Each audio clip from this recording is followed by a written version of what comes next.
We've launched and now have active over 1,500 satellites. Let's see, there are a few interesting stats. The combined power of all the satellites is over 5 megawatts. There was a loss of $135 billion in fewer than 30 days. The collapse of Elon Musk's empire occurred while Canada and the European Union were working behind the scenes to carry out a takedown that had been in the works for years. Despite the fact that the media pointed the finger at market worries and Musk's Twitter meltdowns, the truth was buried beneath other surfaces. Warfare was being waged here. This was not commerce. A trade war that was masked as patriotism exploded beneath Tesla's global supply chains, and the fallout spread like wildfire among the company's employees and customers. All of a sudden, the corporation that was previously considered untouchable found itself barred from entering the international market, abandoned by customers, and targeted by governments. The company used to call partners. Where did Canada go wrong then? Exactly how did Europe respond to this? Furthermore, why are workers in the United States of America now demanding that Elon resign? What really is going on? At the beginning of April in the year 2025, Canada made a shocking announcement. Beginning immediately, Tesla automobiles would no longer be eligible for incentives offered by the federal government for electric vehicles. The message was apparent, despite the fact that the explanation seemed to revolve around worries with audits and financial monitoring. The fact that Tesla was being penalized was like heaping salt on the wound. Additionally, the government of Canada blocked 43 million Canadian dollars worth of pending rebate claims, which resulted in the loss of sales incentives equivalent to an entire quarter's compensation. The Canadian market for Tesla, which was formerly the company's second largest market outside of the United States, completely collapsed in fewer than 3 days. Dealerships indicated that they had received record numbers of customer cancellations. A single signature from a bureaucracy converted Elon Musk's stronghold in the north into dead weight, and inventory skyrocketed as a result of the collapse of funding negotiations. Having said that, that was just the beginning. Anger that was already building up within the European Union as a result of Trump's tariffs was met with the European Union's own economic weapons. Within a short period of time, a number of retaliatory tariffs were enacted, with the intention of primarily targeting electric vehicles manufactured in the United States. On the other hand, the exclusions were probably even more destructive than the taxes were. The electric vehicle, EV subsidy programs in countries such as Germany, France, and Italy have no longer allowed Tesla to participate. Tesla was once a darling of European innovation and clean energy ambitions. In order to purchase a Tesla, customers were required to pay thousands of dollars more than they had previously, while Volkswagen, Renault, and Stellantis vehicles continued to be subsidized and affordable. The leaders of Europe did not spare any subtlety in their communication. They referred to Musk by his given name. They established a connection between Tesla and the aggressive economic policies of Trump, and they made it quite obvious that if Tesla engaged in political activity, it would be subject to political repercussions. The execs working inside Tesla were taken aback. Musk had been under the impression that the brand's worldwide reputation would safeguard it. What he failed to understand, however, was the extent to which these retaliations were extremely personal. Not only were officials from Europe and Canada condemning a firm, but they were also punishing a symbol of the arrogance that is associated with the United States. Indeed, the numbers were shocking. The amount of Tesla's exports to Europe and Canada dropped by roughly 40% in just 3 months without any noticeable change. The projections for profits were drastically reduced across the board. The plans for Tesla's overseas expansion have been put on hold. Additionally, the terror started to spread throughout Wall Street. Despite this, Elon Musk ramped up the volume, and he did so in the most negative ways possible, while governments were delivering economic strikes. It is imperative that you subscribe to our channel before we go to the next twist. Real-time meltdown of the system. At a time when moderation, diplomacy, and stability were all required, Elon Musk chose chaos instead. At a time when investors were in a state of fear, customers were revolting, and worldwide partners were pulling out, Musk turned to the internet, which was the only place he could still control. On various social media platforms, he went on a rant in which he defended the tariffs, made fun of those who opposed them, and accused authorities from both Europe and Canada of engaging in economic sabotage. His discourse was abrasive, unpredictable, and rising in its intensity. He referred to regulators as bureaucratic parasites and rejected them. Political theater was what he referred to as union protests. Musk gave a smirk in response to a question regarding the declining stock price of Tesla during an interview that was shown on television. Do not invest in Tesla if you do not like the volatility of the stock. However, for a great number of institutional investors, that statement, which was meant to be bravado, was the final straw. The managers of pension funds and hedge funds, who were already unhappy about Tesla's deteriorating financials, started withdrawing out of the company. They disposed of 1 million shares of Tesla stock in a stealthy and calculated manner. It was further crashes that were caused by automated sell-offs. In just 9 weeks, the value of Tesla's shares experienced an unprecedented freefall, but the harm was not confined to Wall Street or the financial sector. Within the company, employees were shaken, suppliers started asking difficult questions, and board members scrambled to limit the fallout as Musk became increasingly untethered. The once charismatic CEO had become the face of volatility, and the very markets who had once hailed his unpredictability now viewed it as irresponsibility by the time it was brought to their attention. And while Elon Musk was venting his frustrations in public, something much more hazardous was taking place behind the scenes, something that could not be stopped by a tweet storm. As the staff revolt overtook the company's home operations, a far more organized competitor had already seized the moment. The very people who had once fueled Tesla's growth were now fueling its unraveling, and throughout this time, the company's domestic operations were being devoured by the uprising. VW's successful takeover. At the same time that Elon Musk was busy alienating allies and destroying the trust of investors, Volkswagen was working redefining the rules of the game when it came to electric vehicles. As Tesla fell apart, Volkswagen made progress in a manner that was stealthy, efficient, and unrelenting. The German automobile manufacturer had spent years getting ready for this very occasion. The MEB design, Volkswagen's modular electric platform, allowed the company to produce electric hatchbacks, sedans, and SUVs at a large scale, with production being centralized in Germany, France, and Eastern Europe. Volkswagen was able to successfully achieve this goal. As a result, Volkswagen became the natural beneficiary of the decision made by Canada and the European Union to exclude Tesla from subsidies programs and to impose tariffs on imports from the United States. To begin, there was the pricing.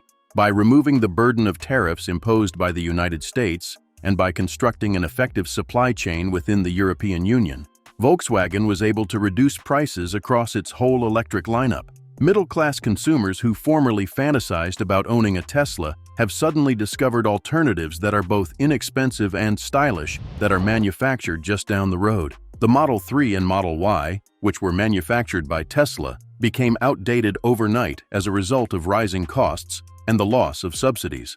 After that, the marketing arrived. Volkswagen developed major ads that portrayed their automobiles as the genuine European option, supported by subsidies from the European Union, constructed with labor from the European Union, and free from the effects of the instability in Washington. Volkswagen electric vehicles were displayed in dealerships all around Europe as symbols of national pride and technological stability. Tesla's market share in Europe had completely vanished by the time March 2025 came to a close.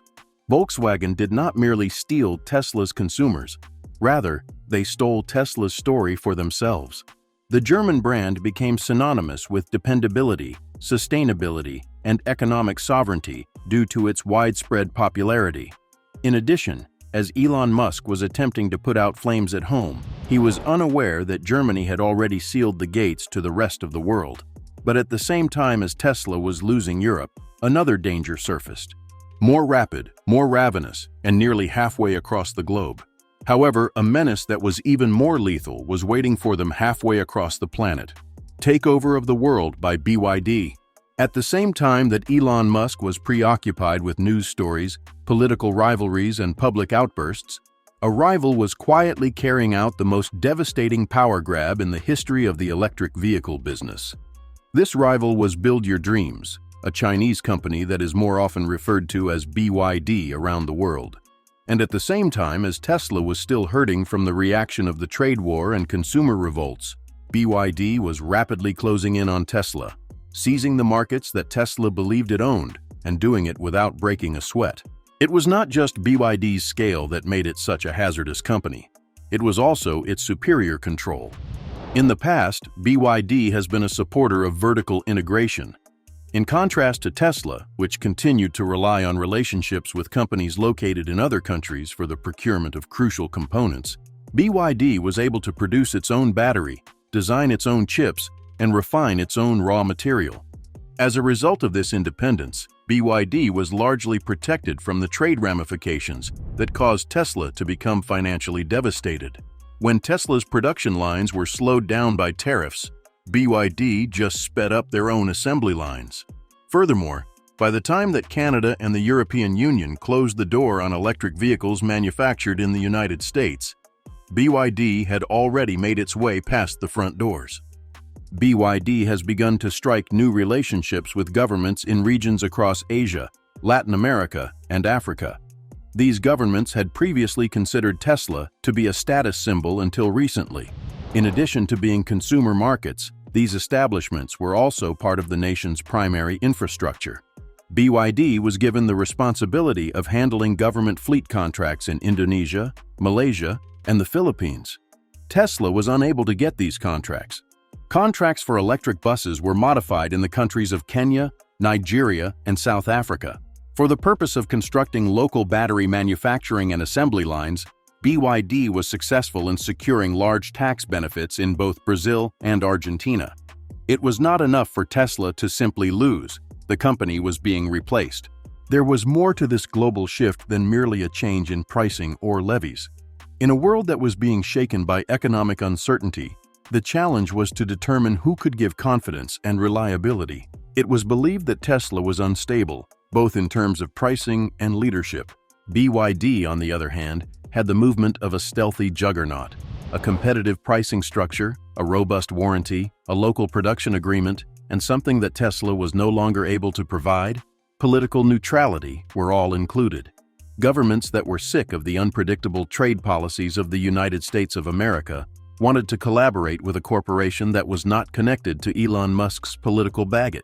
Almost 5 months after Tesla's initial fall, BYD's market share in the global market had increased significantly. Similar to a sponge, the firm extended its operations in over 20 nations, thereby absorbing the sales pipelines that Tesla had previously deserted. Around the same time that Tesla was making headlines about factory shutdowns and investor panic, BYD was having ribbon-cutting ceremonies and declaring record sales. Within a span of only half a year, Tesla's global dominance, which had been gained via a lot of hard work, was completely destroyed, and BYD emerged as the unchallenged head of emerging markets. After that, the most devastating blow to the mind occurred. The notion that Tesla was the only true leader of the electric future had been constructed over the course of more than a decade. Tesla had spent this time developing the narrative for itself. Through the use of numbers, BYD dispelled that notion. In the first 3 months of 2025, BYD outsold Tesla in terms of total units sold around the globe. That milestone, which had been unimaginable in the past, was no longer a remote possibility. It was a simple fact. While Elon Musk was frantically trying to put out fires at home, he failed to realize that his most formidable rival had already taken Tesla's place as the largest company in the world on the worldwide arena. However, while Musk was having trouble sleeping due to the global takeover of BYD, a much more significant betrayal was developing, this time from a country that Tesla had previously believed to be its most robust ally. Elon was taken aback by the betrayal that he had not anticipated.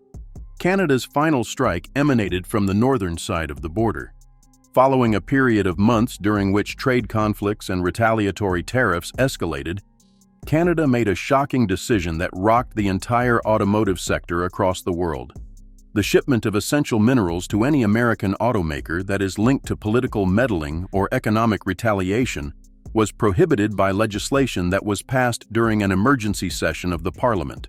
This was a very clear goal. It was not merely a matter of adjusting the trade. It was a political and economic declaration of war against Tesla. The availability of nickel, cobalt, and lithium for Tesla was cut off almost immediately after the event. Minerals that had previously been transported southward to its battery installations were now being rerouted to their destinations in Europe and Asia. Through the signing of a 10-year arrangement, Volkswagen will get exclusive shipments of lithium from Quebec. In order to gain preferential access to nickel in Canada, BYD successfully negotiated a new refinery project in the province of Ontario. Tesla has been locked out. The leadership of Tesla attempted to minimize the severity of the situation by asserting that it could provide it to alternative sources. On the other hand, the reality was more sinister. The majority of the world's remaining high-quality mineral reserves were either owned by Chinese interests or inaccessible due to political instability. Both of these scenarios were possible. In the end, Elon Musk had lost everything because he had gambled on Canada's devotion. Within a matter of weeks, Tesla's Gigafactory production experienced a 35% decrease. The assembly of batteries came to a complete halt, and the prices of manufacture skyrocketed. The operation of several vehicle lines was temporarily halted. Across the entirety of North America, Tesla dealerships started getting notifications that the delivery dates were being pushed back by a number of significant months. A large number of customers, who were already upset by price increases and political upheaval, had already abandoned their orders. The reaction on Wall Street was one of rage. In the aftermath of the news, Tesla's stock, which was already under significant pressure, experienced a further decline of 12%. Analysts have expressed concern that the mineral embargo may result in irreparable and long-term damage to Tesla's supply chain, as well as the company's ability to compete in the market. During discussions with the company's employees, leading Tesla engineers voiced their uncertainty regarding the company's ability to fulfill production targets for the upcoming fiscal year. The symbolism was really disconcerting. Canada, the unassuming ally and neighbor who had once been the one to underwrite Tesla's triumph, had now become the one to carry out the execution. It was not simply a waste of limited resources. It resulted in a loss of trust, stability, and an edge in terms of strategy. In addition, once output came to a complete halt, the entire market retreated. During the time that Tesla's stock was falling and its factories were sputtering, the global market as a whole made a rapid and ruthless pivot. Previously regarded as the company that will revolutionize the electric vehicle industry, Tesla was now regarded as unreliable, costly, and politically charged. In addition, the change was not occurring gradually. It was taking place in the present moment. Cities all around Europe and Asia have started eliminating charging stations that are specific to Tesla electric vehicles in favor of universal platforms that are compatible with all electric vehicle models. When it came to infrastructure projects, local governments that had previously collaborated with Tesla were suddenly tearing up contracts and replacing them with public-private partnerships that gave priority to national or regional automakers.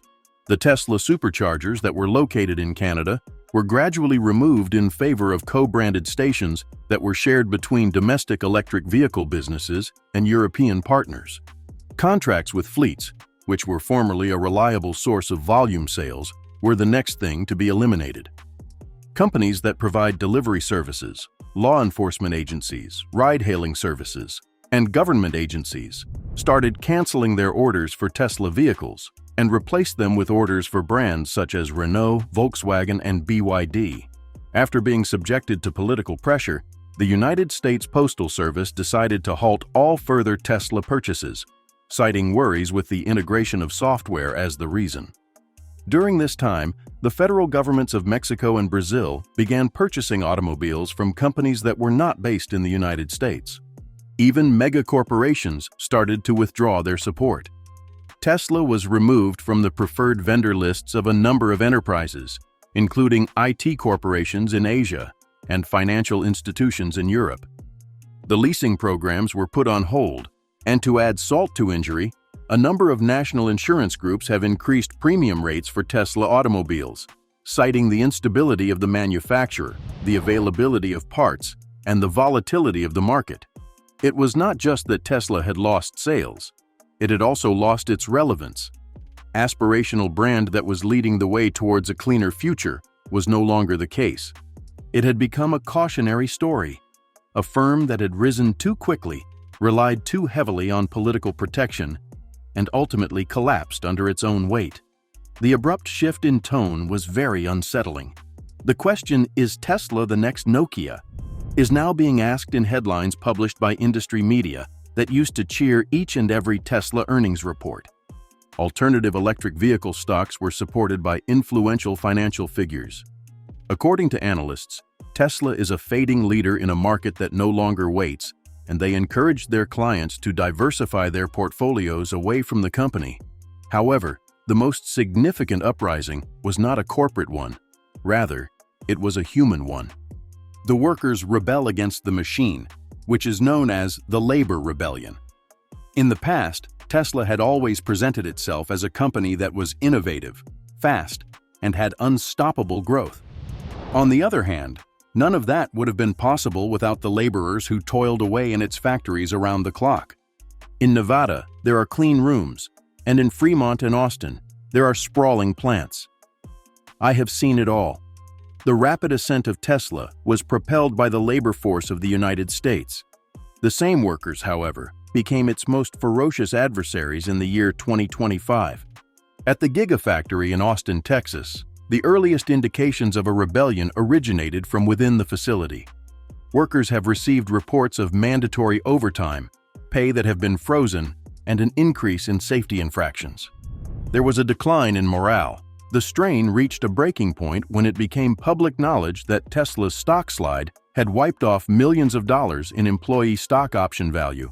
A spontaneous walkout broke out, which resulted in hundreds of factory workers gathering in the parking lot with posters that said, "We built this, you broke it." It was a spontaneous demonstration. In a matter of days, acts of a similar nature were demonstrated in Fremont, California, and Sparks, Nevada.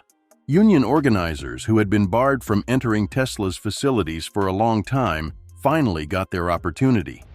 Workers were allied by the promise of rights, collective bargaining, and fair compensation, which they made the workers believe. What was once a series of individual demonstrations blossomed into a coordinated strike.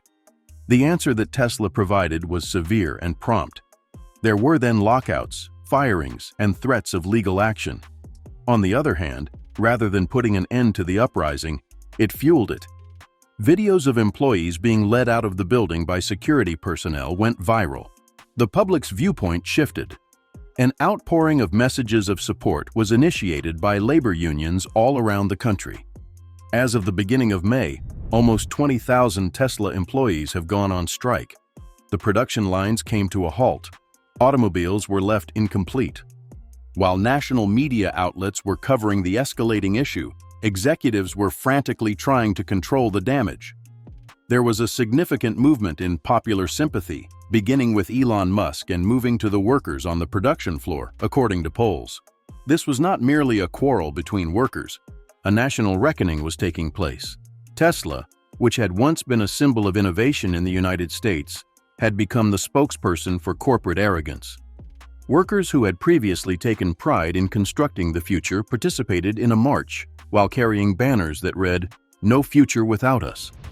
And what began as the failure of a single business is now a disaster on a national scale. The shock to the market? This is how Tesla shattered the economy of the United States. Elon Musk was not the only person who suffered adverse effects as a result of the $135 billion drop in the market value of Tesla. When it came to finances, it served as the cornerstone of the United States. For a long time, Wall Street had seen Tesla as a cornerstone of American innovation, a tech-driven golden goose that was capable of maintaining long-term development across a variety of industries. In spite of this, the collapse did not remain contained when it occurred. In a couple of days, the shock caused decades of investor optimism to be shattered, and it resonated through pension funds, retirement accounts, and institutional portfolios. During the time that institutional investors were frantically trying to rebalance risk, major indexes such as the Dow Jones Industrial Average and the Standard & Poor's 500 both experienced a simultaneous decline. This was not a typical form of correction. A freefall was the result. Almost all of the nation's most important financial institutions saw an immediate loss of value as a result of Tesla's crash. This was due to the fact that Tesla had gotten so deeply ingrained in mutual funds and pension holdings. There were millions of average Americans who were immediately and severely affected by the consequence. The savings they had for retirement decreased. Their portfolios of investments were a bloody mess. In contrast to the speculative tech bubbles that occurred in the past, this particular bubble had been sanctioned by the government, given incentives, and integrated into the wealth of households. Across the board, credit became more stringent. The confidence of investors was damaged, and as a result, banks and lenders started to pull back. Credit lines for manufacturing, companies that produce clean energy, and even startups in the IT industry abruptly disappeared. There was a freeze in venture capital. Initial offerings to the public came to a halt. A confidence crisis had been caused throughout the whole green energy sector as a result of the failure of a single electric car firm, which had spiraled out of control. In addition, nobody was prepared for it. Even the home market started to suffer the effects of the situation. There was a slight increase in mortgage rates as a result of the financial institutions' efforts to secure liquidity. Home buyers, who were unexpectedly confronted with more stringent lending conditions and a reduction in their funds, withdrew from negotiations in large numbers. There were more homes available. There was a decrease in prices. Fremont, Austin, and Sparks were among the local economies that witnessed a fall in property values in real time. These economies were dependent on employment opportunities related to Tesla. The repercussions of the ripples continued at that point. It became apparent that states that had previously invested public funds in Tesla plants and infrastructure were now experiencing budget challenges. Bets totaling multiple billions of dollars had been placed by the states of Michigan, Ohio, and California on the integration of Tesla-related energy grids and the creation of new jobs. It was now becoming clear that those investments were becoming liabilities. The implementation of layoffs started not only at Tesla manufacturing, but also in the public sector. City governments have reduced their budgets. There was a halt in transport projects. The budget for schools was reduced. Moreover, the atmosphere in Washington transformed from one of victory to one of panic. On Capitol Hill, officials who had once lauded Musk as a visionary were now being questioned about their shortcomings in regulatory oversight and their naive faith in the economic superiority of a single corporate titan. The White House summoned emergency negotiations in a last-ditch attempt to halt the bleeding, but it was too late. Not only had Tesla failed, it had also undermined the U.S. economic defenses. Tesla was once a beacon of American ingenuity, but its demise sent shockwaves around the world. Former allies altered the rules as the United States rushed to handle its domestic crises. The EU and Canada cut access to infrastructure agreements, increased tariffs on U.S. exports, and excluded American automakers. Trade ministers acted quickly, and the world started to function without the United States. Europe and China became more prominent in Latin America. Hyundai and Volkswagen replaced Tesla's contracts. Asia also changed course, with China emerging as the clean technology leader, and South Korea and Japan distancing themselves from American components. Tesla's collapse carried a great deal of symbolic significance. America was no longer viewed as a key player in the global energy transition and was instead viewed as unstable and untrustworthy. Foreign investment fell precipitously. The value of the dollar declined. Where countries used to compete with the United States, they now talk about replacing it. Washington was faced with three difficult choices: work with unstable governments like Saudi Arabia and Venezuela, try to establish a domestic supply network from scratch, or reverse protectionist measures and acknowledge failure. Each route was too slow to address the current issue, ethically dubious, and politically poisonous. Elon Musk had to face the consequences amid the upheaval. His empire, once a representation of ambitious futurity, fell apart. Starlink lost licenses, Tesla's stock plummeted, and underdeveloped countries resorted to less contentious, less expensive technology. Musk faced criticism for his unpredictable actions. The allies ran away. Once a byword for creativity, his name became a warning. By 2025's summer, Tesla workers were not worried about their survival. They were preparing to lay off employees. Once the symbol of the future, Musk was now facing irrelevance, the one fate he never could have predicted. So what are your thoughts on this matter? Musk's failure, or a reset for the entire world? Leave your thoughts in the comments section. And if you are still paying attention, you are aware that this is not just a matter of technology. It is also a matter of economic warfare. Subscribe, like, and comment on this post. Things are just getting started with the story.